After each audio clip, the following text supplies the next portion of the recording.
गीता ज्ञानदाता ब्रह्म कह रहा है वो नहीं करनी चाहिए। श्रीमद् भगवत गीता जी अध्याय नंबर 7 के 12 से लेकर 15 आपने पढ़ लिए। अब 7वें अध्याय के 16, 17, 18 3 श्लोकों में गीता ज्ञानदाता अपने साधकों की जानकारी देता है। उसके बाद 19 में अन्य जानकारी है, अभी आपके समक्ष बताएंगे। और फिर 20, 21, 22 और 23 में गीता ज्ञानदाता फिर उन्हीं तीनों गुणों रजगुण ब्रह्मा, सतगुण विष्णु, तमगुण शिव जी, यानी इन तीनों देवताओं की साधना को गलत बता रहे हैं। अब देखिएगा, श्रीमद् भगवत गीता, गीता प्रेस गोरखपुर से प्रकाशित है और जयदयाल गोविंद का इसके अनुवादक है। ये 7वां अध्याय और श्लोक नंबर 20। उन भोगों की कामना द्वारा जिनका ज्ञान हरा जा चुका है, यानी तीनों देवताओं से जो लाभ मिलना है उसके कारण अपने स्वभाव से प्रेरित होकर उस नियम को धारण करके अन्य देवताओं को भजते हैं, पूजते हैं। तो और 21 में क्या बताया फिर, जो सकाम भक्त जिस देवता के स्वरूप को श्रद्धा से पूजना चाहता है, उस भक्त की श्रद्धा को मैं उसी देवता के प्रति स्थिर करता हूँ। यानी जो विष्णु की साधना करता है विष्णु रूप धारण करके आ जाता है, जो शिव जी की पूजा करता है शिव जी का रूप धारण करके आ गया और उनके छोटे मोटे काम कर दिए ताकि वो लगे रहें। अच्छा, 22 में क्या कहा है, वह पुरुष उस श्रद्धा से युक्त होकर उस देवता का पूजन करता है और उस देवता से मेरे द्वारा ही विधान किए हुए उन इच्छित भोगों को निसंदेह प्राप्त करता है। अब इसने तीनों अपने पुत्रों को एक एक विभाग दे रखा है, इनको भी थोड़ी थोड़ी शक्ति दे रखी है और वर्क डन ही ये दे सकते हैं तीनों, केवल जो जैसा करता वैसा।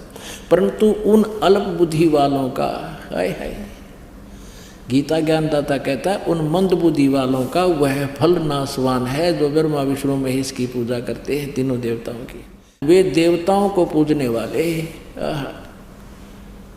देवताओं को प्राप्त होते हैं और मेरे भक्त मुझको ही प्राप्त होते हैं। जैसे चाहे भजे, ऐसे गलत अनुवाद किया, मेरे भक्त मुझे प्राप्त होते हैं। अब पुण्यात्मा, अब ये काल कहता है कि ये जो साधना ये कर रहे हैं इनका ये पूजा अन्य देवताओं की जो पूजा करते हैं ये शास्त्र विधि रहित है।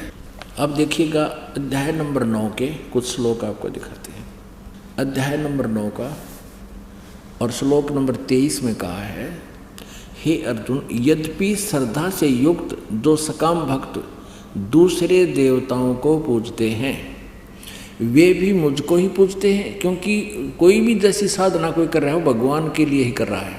तो ये कह रहा काल गीता ज्ञानदाता कि वो भगवान की पूजा के लिए ही कर रहे हैं, किंतु उनका वह पूजन अविधि पूर्वक अर्थात अज्ञान पूर्वक है।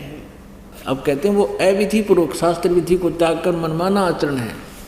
अब पुण्यात्माओं, इस पवित्र सदग्रंथ को समझने के लिए हमने थोड़ा सा विशेष ध्यान देना पड़ेगा। अब यहाँ गीता ज्ञानदाता 11वें अध्याय के 47-48 में कह रहा है कि ये मेरा वास्तविक रूप है, जो विराट रूप दिखा रखा था, और मेरी प्राप्ति इसके दर्शन अर्थात काल प्राप्ति न वेदों वर्णित विधि से, न किसी जप से, न तप से, न क्रिया से, किसी से भी वो नहीं हो सकता। तो इससे क्या सिद्ध हुआ कि गीता जी यानी वेदों में वर्णित विधि ओम नाम है। ओम के जाप से कहाँ जाता है ब्रह्मलोक में, वो महास्वर्ग है, लेकिन वो दर्शन नहीं देता वहाँ ये काल इनको। वो सिर्फ इसीलिए इसको निराकार माना जाता है। ये खुद कहता मैं वहाँ अव्यक्त हूँ, मैं अपनी योग माया से छुपा हुआ हूँ 7वें अध्याय के 24-25 में। और ये मूर्ख जन समुदाय मुझे कृष्ण मान रहे हैं, व्यक्ति रूप माया हुआ मान रहे। मैं व्यक्ति नहीं हूँ, मैं तो अव्यक्त रहता हूँ। मैं कभी इस रूप में कभी अपने वास्तविक रूप में किसी के सामने नहीं आता।